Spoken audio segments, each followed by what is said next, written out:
Class 10, Chapter 2, Polynomials, Exercise 2.2, Question number 2. Find a quadratic polynomial each with the given numbers as the sum and products of its zeros respectively. The sum and product of the zeros are given as follows. Now, let us see how a quadratic polynomial is represented. We can write a quadratic polynomial in the form ax squared plus bx plus c is equal to 0. Here, a is the coefficient of x square, b is the coefficient of x, whereas c is the constant term of the polynomial. According to the relation between roots and coefficients of a polynomial, we know that the sum of roots is equal to negative of the coefficient of x divided by the coefficient of x squared. In this case, this is equal to minus b by a, and the product of roots is equal to the constant term divided by the coefficient of x squared, which in this case is c by a. Now, in the quadratic polynomial ax squared plus bx plus c is equal to 0, if we divide by a on both sides of the equation, we will get x squared plus b by a x plus c by a is equal to 0. As the sum of roots is equal to minus b by a and the product of roots is equal to c by a, we can write this quadratic polynomial as x squared minus sum of roots times x plus product of roots. Now let us take the first pair of numbers, which is 1 by 4 and 1. Here 1 by 4 is the sum of roots and 1 is the product of the roots. Since we can write the quadratic polynomial in the form x squared minus sum of roots times x plus product of roots is equal to 0, we can frame this polynomial as x squared minus 1 by 4 times x plus 1, which is equal to 0. Now we will take 4 as the LCM and get 4x squared minus x plus 4 in the numerator.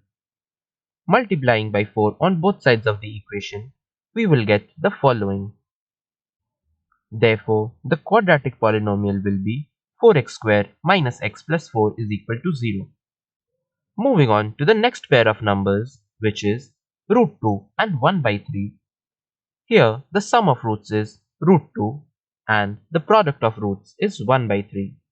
Again, we can write the polynomial in the form x squared minus sum of roots times x plus product of roots equal to 0. Therefore, we will write the polynomial as x squared minus root 2x plus 1 by 3. Again, we will take 3 as the LCM and get 3x squared minus 3 times root 2x plus 1 in the numerator. Multiplying by 3 on both sides of the equation, we will get 3x squared minus 3 times root 2x plus 1 equals 0, which is the required quadratic polynomial. Moving on to the next pair of numbers, which is 0 and root 5. The sum of roots is 0 and the product of roots is root 5. We can represent it as x squared minus sum of roots into x plus product of roots equals 0. Therefore, the quadratic polynomial will be x squared minus 0 times x plus root 5, which is equal to 0. Therefore, we will get the quadratic polynomial as x squared plus root 5 equals 0. Moving on to the next pair of numbers, which is 1 and 1. The sum of roots is 1 and the product of roots is also 1. So, we can write the quadratic polynomial in the form x squared minus sum of roots times x plus product of roots equals 0. Therefore, the polynomial will be x squared minus 1 times x plus 1 is equal to 0, which can be written as x squared minus x plus 1 equals 0, which is the required quadratic polynomial. Moving on to the next pair of numbers, which is minus 1 by 4, 1 by 4. Here, the sum of roots is minus 1 by 4 and the product of roots is 1 by 4. Again, we can represent it in the form x squared minus sum of roots times x plus product of roots equals 0. Therefore, our quadratic polynomial will be x squared minus minus 1 by 4 times x plus 1 by 4 equals 0. Taking 4 as the LCM, we get 4x square plus x plus 1 in the numerator.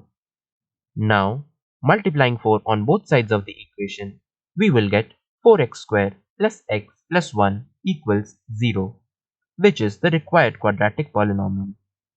Now, we move on to the last pair of numbers, which is 4 and 1. Here, the sum of roots is 4 and the product of roots is 1. Again, we can represent it in the form x square minus sum of roots times x plus product of roots equals 0. Substituting the values of sum of roots and product of roots, we will get x square minus 4 times x plus 1 equals 0, which will be the required quadratic polynomial.